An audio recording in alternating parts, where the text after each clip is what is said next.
नमस्कार दर्शकों, आप देख रहे हैं न्यूज टुडे, जिसमें हर खबर है जरूरी और हर विश्लेषण है खास। बात करते हैं मुख्य सुर्खियों की। बेंगलुरु में भारी प्री मानसून बारिश और उससे उत्पन्न बाढ़ ने शहरी बाढ़ की समस्या को उजागर किया। अल्जीरिया न्यू डेवलपमेंट बैंक यानी एनडीबी का 9वां सदस्य बना।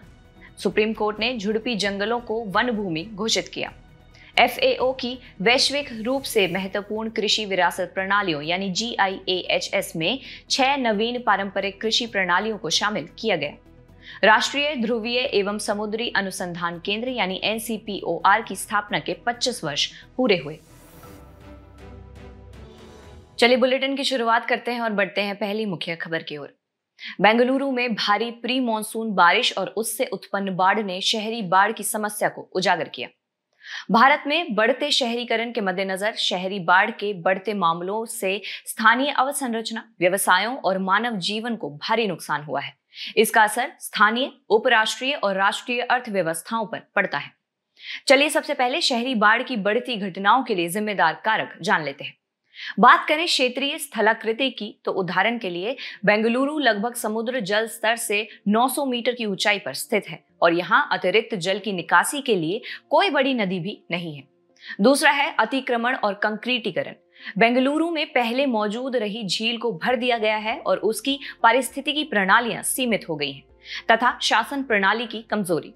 उदाहरण के लिए बेंगलुरु में जल का प्रबंधन बेंगलुरु जल आपूर्ति और सीवरेज बोर्ड द्वारा किया जाता है तथा इसका नियोजन मुख्य रूप से बेंगलुरु विकास प्राधिकरण द्वारा किया जाता है। इन दोनों निकायों के मध्य समन्वय और तालमेल का अभाव देखने को मिलता है। इनके अलावा है मौजूदा अवसंरचना की अक्षमता। पहले से बनाई गई वर्षा जल निकासी प्रणाली का या तो उचित रखरखाव नहीं किया गया है या वे अत्यधिक वर्षा को संभालने में सक्षम नहीं है। उदाहरण के लिए चेन्नई 2023, केरल 2019 आदि। और आखिर में है जलवायु परिवर्तन। तापमान में वृद्धि के कारण वर्षा की तीव्रता और आवृत्ति बढ़ गई है। अगली खबर पर बढ़ने से पहले आइए शहरी बाढ़ की समस्या से निपटने के लिए प्रमुख उपाय भी समझ लेते हैं। सबसे पहले है राष्ट्रीय आपदा प्रबंधन प्राधिकरण यानी NDMA द्वारा जारी शहरी बाढ़ प्रबंधन संबंधी दिशा निर्देश। इसमें पर्यावरण, अर्थव्यवस्था और विकास के मध्य परस्पर संबंध को उजागर किया गया है। दूसरा है संशोधित शासन तंत्र। इस समस्या से संबंधित किसी पेशेवर की अध्यक्षता में बहुहितधारक और अंतर विभागीय आपदा प्रबंधन प्राधिकरण का गठन करना है। इसी के साथ है शहर स्तरीय योजना। इसमें बाढ़ शमन योजना, शहरों की जलवायु कार्य योजना आदि शामिल है। बात करें विश्व के अन्य हिस्सों की सर्वोत्तम व्यवस्था की, तो हांगकांग की विशाल भूमिगत जल भंडारण योजना की क्षमता 1 लाख घन मीटर है। इसे ताई hang storm water storage tank कहा जाता है। चलिए बढ़ते हैं अगली मुख्य खबर की ओर। Algeria New Development Bank NDB का 9वां सदस्य बना। न्यू डेवलपमेंट बैंक NDB ने स्वच्छ ऊर्जा जैसे प्रमुख क्षेत्रों को कवर वाली 40 बिलियन अमेरिकी डॉलर की निवेश परियोजनाओं को मंजूरी दी है। साथ ही NDB की सदस्य संख्या में वृद्धि का भी निर्णय लिया गया है। इससे अन्य देशों के लिए निवेश के अवसर बढ़ेंगे। आइए न्यू डेवलपमेंट बैंक NDB के बारे में जान लेते हैं। इसका मुख्यालय शंघाई, चीन में है। इसकी उत्पत्ति की बात करें तो ये ब्राजील, रूस, भारत, चीन और दक्षिण अफ्रीका यानी ब्रिक्स द्वारा स्थापित किया गया है।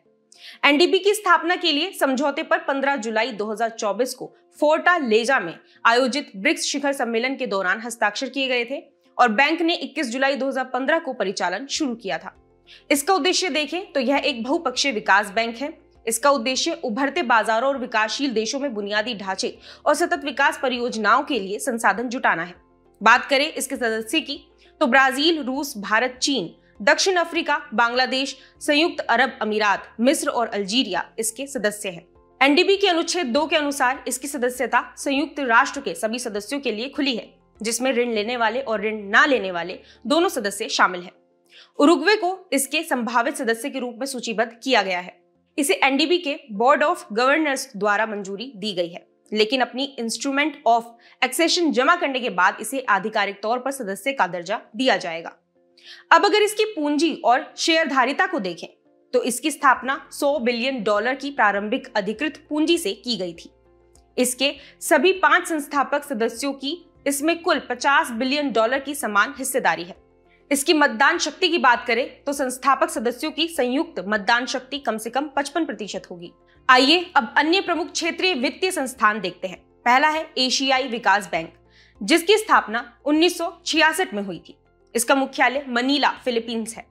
इसका उद्देश्य एशिया और प्रशांत क्षेत्र में सामाजिक एवं आर्थिक विकास क्षेत्रीय एकीकरण करना है।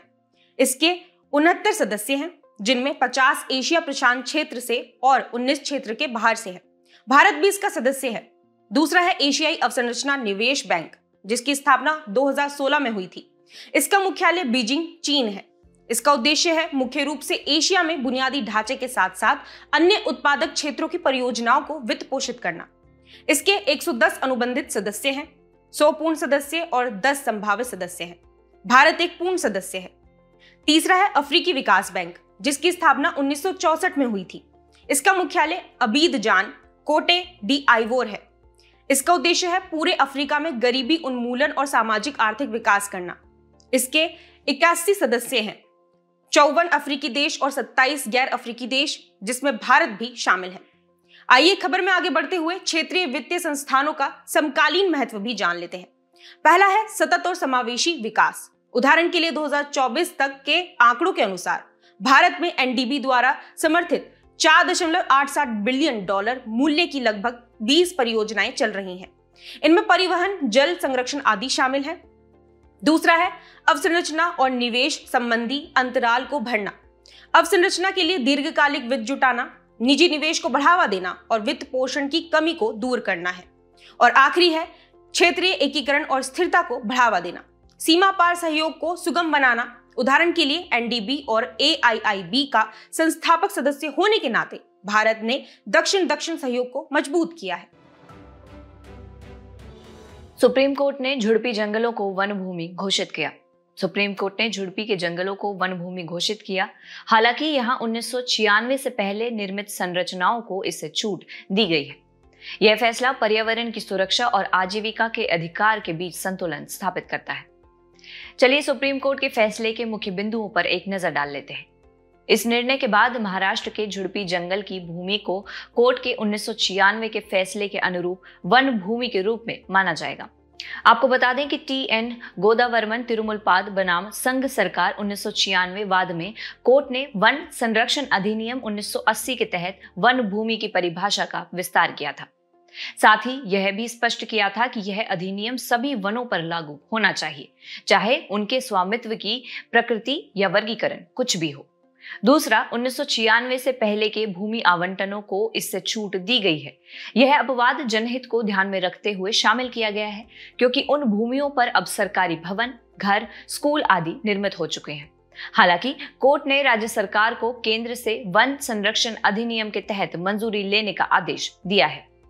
साथ ही यह भी कहा है कि भूमि उपयोग में बदलाव नहीं किया जा सकता और इसका हस्तांतरण केवल विरासत के माध्यम से ही अनुमत है। बात करें 1996 के बाद के आवंटनों के लिए जवाबदेही की, तो 1996 के बाद के भूमि आवंटनों के लिए राज्य सरकार को कारण बताना होगा और इसके लिए जिम्मेदार अधिकारियों के नाम भी बताने होंगे।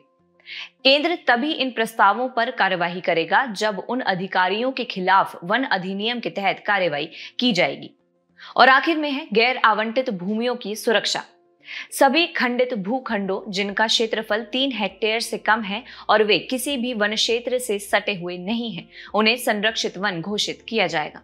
आपको बता दें कि गैर वन उपयोग के लिए वन संरक्षण अधिनियम के तहत अनुमोदन की आवश्यकता होती है और ऐसी भूमि को किसी भी गैर सरकारी इकाई को आवंटित नहीं किया जा सकता है। इसी के साथ आइए झुड़पी जंगलों के बारे में भी जान लेते हैं। झुड़पी भूमि का अर्थ झाड़ियों से युक्त निम्न कोटि की अनुपयुक्त भूमि है। इन भूमियों में निम्न मुरमाड़ी मिट्टी यानी बजरी और कम कठोर पत्थरों वाली शुष्क मिट्टी होती है, जहां वृक्षों का विकास संभव नहीं था। इसलिए इन पर झाड़ियों और अन्य शुष्क वनस्पतियों का विस्तार था। विशेषज्ञों के अनुसार ये पारिस्थितिक रूप से अत्यंत महत्वपूर्ण क्षेत्र है जो वन्यजीव गलियारों के रूप में कार्य करते हैं। ये जंगल मुख्य रूप से महाराष्ट्र के पूर्वी विदर्भ क्षेत्र में पाए जाते हैं। चलिए बढ़ते हैं अगली मुख्य खबर की ओर। FAO की वैश्विक रूप से महत्वपूर्ण कृषि विरासत प्रणालियों GIAHS में 6 नवीन पारंपरिक कृषि प्रणालियों को शामिल किया गया। हाल ही में इसमें कुछ इस प्रकार की कृषि प्रणालियों को शामिल किया गया है। ब्राजील में एरवा माटे पादप के लिए पारंपरिक कृषि वानिकी प्रणाली, चीन में पर्ल मसेल्स एक मोलस्क, सफेद चाय और नाशपाती के लिए विशेष खेती प्रणालियां, मेक्सिको में महत्वपूर्ण खाद्य फसलों और जैव विविधता को संरक्षित करने वाली पारंपरिक प्रणाली तथा स्पेन में लंजारोटे द्वीप के ज्वालामुखी क्षेत्र में एक विशिष्ट कृषि प्रणाली। आइए पहले वैश्विक रूप से महत्वपूर्ण कृषि विरासत प्रणालियां GIAHS प्रोग्राम के बारे में जान लेते हैं। इसकी उत्पत्ति की बात करें तो इसे 2002 में विश्व सतत विकास शिखर सम्मेलन में शुरू किया गया था। इसे फैमिली फार्मर्स और पारंपरिक कृषि प्रणालियों को गंभीर वैश्विक प्रवृत्तियों से बचाने के लिए शुरू किया गया है। इसका उद्देश्य पारंपरिक कृषि प्रणालियों को जलवायु परिवर्तन, समुदायों के विस्थापन और जैव विविधता की हानि जैसे खतरों से बचाना है। वहीं इसके दृष्टिकोण को देखें तो इसमें बहुहितधारक दृष्टिकोण को अपनाते हुए कृषि समुदायों को तकनीकी सहायता देना, पारंपरिक कृषि संबंधी ज्ञान के महत्व को बढ़ावा देना, कृषि उत्पादों, कृषि पर्यटन और बाजार संबंधी अन्य अवसरों के लिए बाजारों को प्रोत्साहन प्रदान किया जाता है। अगर बात करें इसकी वर्तमान स्थिति की तो वर्तमान में 28 देशों में 95 GIAHS प्रणालियां हैं। इनमें भारत की कुछ ये प्रणालियां शामिल हैं: कश्मीर की केसर विरासत, ओडिशा की कोरापुट पारंपरिक कृषि तथा केरल की कुटनाड वेटलैंड कृषि प्रणाली। आइए अब ये जानते हैं कि फैमिली फार्मिंग और पारंपरिक कृषि को क्यों संरक्षित किया जाए। पहला है खाद्य सुरक्षा। फसल की किस्मों को संरक्षित और संसाधनों को संधारणीय उपयोग करते हुए विविधतापूर्ण व पौष्टिक तत्वों से संपन्न भोजन की उपलब्धता सुनिश्चित करने हेतु। दूसरा है आय सुरक्षा। देशज लोगों सहित कृषि पर निर्भर 2.5 बिलियन लोगों के जीवन एवं आजीविका की सुरक्षा को बढ़ाने हेतु। तीसरा है सांस्कृतिक विरासत। आधुनिक कृषि के विकल्प प्रस्तुत करते हुए वैश्विक समुदायों, संस्कृतियों, इतिहास और परंपराओं में व्यापक विविधता का संरक्षण करने हेतु। चौथा है नवाचार का आधार। समकालीन और भविष्य के कृषि संबंधी नवाचार एवं प्रौद्योगिकियों के लिए आधार प्रदान करने हेतु। मौजूदा समय में फैमिली फार्मिंग और पारंपरिक कृषि प्रणालियों को संरक्षित करना पहले से कहीं अधिक चुनौतीपूर्ण है, क्योंकि युवा पीढ़ी तेजी से शहरों की ओर पलायन कर रही है। फैमिली फार्मिंग की महत्वपूर्ण भूमिका को पहचानते हुए संयुक्त राष्ट्र ने 2019 से 2028 को संयुक्त राष्ट्र फैमिली फार्मिंग दशक घोषित किया है। चलिए अब ये जानते हैं कि GIAHS क्या है। GIAHS ऐसे कृषि पारिस्थितिकी तंत्र होते हैं जिनमें ऐसे समुदाय रहते हैं जो अपने क्षेत्र के साथ घनिष्ठता से जुड़े रहते हैं। ये प्रणालियां समय के साथ विकसित होती हैं और कई अद्भुत गुणों से भरी होती हैं, जैसे अद्वितीय कृषि जैव विविधता। इसमें विभिन्न फसलें, पशु और प्राकृतिक पारिस्थितिकी प्रणालियां परस्पर मिलकर काम करती हैं। फिर है पारंपरिक ज्ञान। समय से परखा गया ज्ञान जो पीढ़ी दर पीढ़ी हस्तांतरित होता है और आज भी उपयोग में लाया जाता है। अगला है मूल्यवान सांस्कृतिक धरोहर। समृद्ध सांस्कृतिक धरोहर और समुदाय की परंपराएं जो जमीन से गहरे रूप में जुड़ी होती है। और फिर है सुंदर परिदृश्य। सुंदर कृषि परिदृश्य जो मानव और प्रकृति के आपसी जुड़ाव से आकार लेते हैं। आपको बता दें कि इनके द्वारा संधारणीय प्रबंधन होता है, जैसे किसान, चरवाहे, मछुआरे, वनवासी लोग आदि। ये प्रणालियां आजीविका, खाद्य सुरक्षा में योगदान करती हैं। राष्ट्रीय ध्रुवीय एवं समुद्री अनुसंधान केंद्र यानी NCPOR की स्थापना के 25 वर्ष पूरे हुए। हाल ही में राष्ट्रीय ध्रुवीय एवं समुद्री अनुसंधान केंद्र यानी NCPOR की स्थापना की 25वीं वर्षगांठ मनाई गई। चलिए खबर की शुरुआत करते हैं और NCPOR के बारे में जान लेते हैं। NCPOR का मुख्यालय गोवा में स्थित है। यह वर्ष 1998 में स्थापित NCPOR पृथ्वी विज्ञान मंत्रालय का एक स्वायत्त संस्थान है। बात करें शासी निकाय की तो इसमें ध्रुवीय और समुद्री विज्ञान क्षेत्र से देश के अग्रणी 13 प्रतिनिधि शामिल हैं तथा पृथ्वी विज्ञान मंत्रालय का सचिव NCPOR का पदेन अध्यक्ष होता है। इसी के साथ आइए NCPOR की मुख्य भूमिकाएं भी समझ लेते हैं। सबसे पहले है ध्रुवीय और दक्षिणी महासागर क्षेत्रों में अनुसंधान। यह अंटार्कटिका में स्थित भारत के मैत्री और भारती अनुसंधान स्टेशनों, आर्कटिक में स्थित हिमाद्री अनुसंधान स्टेशन तथा हिमालय में स्थित हिमांश अनुसंधान स्टेशन के रखरखाव में योगदान करता है। दूसरा, डीप ओशन मिशन का नेतृत्व। इस मिशन का उद्देश्य हिंद महासागर में खनिज संसाधनों और हाइड्रोथर्मल प्रणालियों की खोज एवं संभावनाएं तलाशना है तथा यह संगठन भारत की आर्कटिक नीति 2022 और भारतीय अंटार्कटिका अधिनियम 2022 के क्रियान्वयन में मदद करता है। आपको बता दें कि भारतीय अंटार्कटिका अधिनियम अंटार्कटिका में भारत की गतिविधियों को कानूनी दर्जा प्रदान करता है। साथ ही यह अधिनियम अंटार्कटिका से संबंधित अंतर्राष्ट्रीय कानूनों पर नजर रखने हेतु अंटार्कटिक गवर्नेंस और पर्यावरण संरक्षण समिति यानी CAGEP के गठन का प्रावधान करता है। वहीं आर्कटिक नीति की बात करें तो इसके 6 स्तंभ हैं। जैसे विज्ञान एवं अनुसंधान, जलवायु और पर्यावरण संरक्षण, आर्थिक व मानव विकास, परिवहन और संपर्क, गवर्नेंस और अंतर्राष्ट्रीय सहयोग तथा राष्ट्रीय क्षमताओं का निर्माण। अब बात करें NCPOR के महत्व की, तो इसके अंतर्गत शामिल है ध्रुवीय क्षेत्रों में बर्फ की निगरानी। दूसरा, महासागरीय भू राजनीति पर नजर रखना। महासागरीय क्षेत्र के मामले में यह अन्य देशों के साथ वैज्ञानिक और रणनीतिक संपर्क बनाए रखने में सहायता करता है। और आखिर में है सुविधाकर्ता। यह अलग अलग मौसमों में कनाडा के आर्कटिक क्षेत्र, ग्रीनलैंड और मध्य आर्कटिक महासागर के लिए भविष्य के मिशनों में सहायता करता है। खबर के अंत में आइए NCPOR में 2 महत्वपूर्ण केंद्रों का उद्घाटन भी जान लेते हैं। पहला है पोलर भवन। यह ध्रुवीय और समुद्री अनुसंधान हेतु प्रयोगशाला है। साथ ही इसमें भारत का पहला ध्रुवीय और महासागरीय संग्रहालय स्थित होगा। दूसरा केंद्र है सागर भवन। इसमें -30 डिग्री सेल्सियस वाली 2 आइस कोर प्रयोगशालाएं और +4 डिग्री सेल्सियस तापमान वाली स्टोरेज यूनिट स्थित होगी। इसमें तलछट और जैविक नमूनों का रिकॉर्ड रखा जाएगा। चलिए बुलेटिन के आखिर में बढ़ते हैं आज की संक्षिप्त सुर्खियों की तरफ। यूनाइटेड किंगडम ने चागोस द्वीप समूह की संप्रभुता मॉरिशस को सौंप दी। हाल ही में डेटन में नाटो संसदीय सभा आयोजित हुई।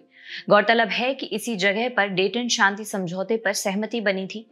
डेटन संयुक्त राज्य अमेरिका के ओहियो में स्थित है। भारत में निवल FDI में विगत वर्ष की तुलना में 2024-25 में 96% से अधिक की गिरावट दर्ज की गई। केंद्रीय पर्यावरण, वन और जलवायु परिवर्तन मंत्रालय ने महाराष्ट्र के गढ़चिरौली जिले में एक लौह अयस्क परिशोधन संयंत्र के लिए सैद्धांतिक वन मंजूरी प्रदान की। सुप्रीम कोर्ट ने केंद्र सरकार को 6 महीनों के भीतर राष्ट्रीय सड़क सुरक्षा बोर्ड का गठन करने का निर्देश दिया। वैज्ञानिकों ने पहली बार इन सीटू एक्स-रे विवर्तन का उपयोग करके तरल कार्बन की संरचना का अध्ययन किया। राष्ट्रपति ने सशस्त्र बल, केंद्रीय सशस्त्र पुलिस बल और राज्य या संघ राज्य क्षेत्र पुलिस बल के कर्मियों को कीर्ति चक्र और शौर्य चक्र प्रदान किए। मल्लखंब को दीव में आयोजित पहले खेलो इंडिया बीच गेम्स में एक प्रदर्शन यानी गैर पदक खेल के रूप में प्रस्तुत किया जा रहा है। हाल ही में प्रधानमंत्री ने अमृत भारत स्टेशन योजना के तहत 103 पुनर्विकसित रेलवे स्टेशनों का उद्घाटन किया। जाने से पहले आपकी समझ की परीक्षा के लिए डालते हैं एक नजर हमारे स्पेशल सेगमेंट प्रश्नोत्तरी पर।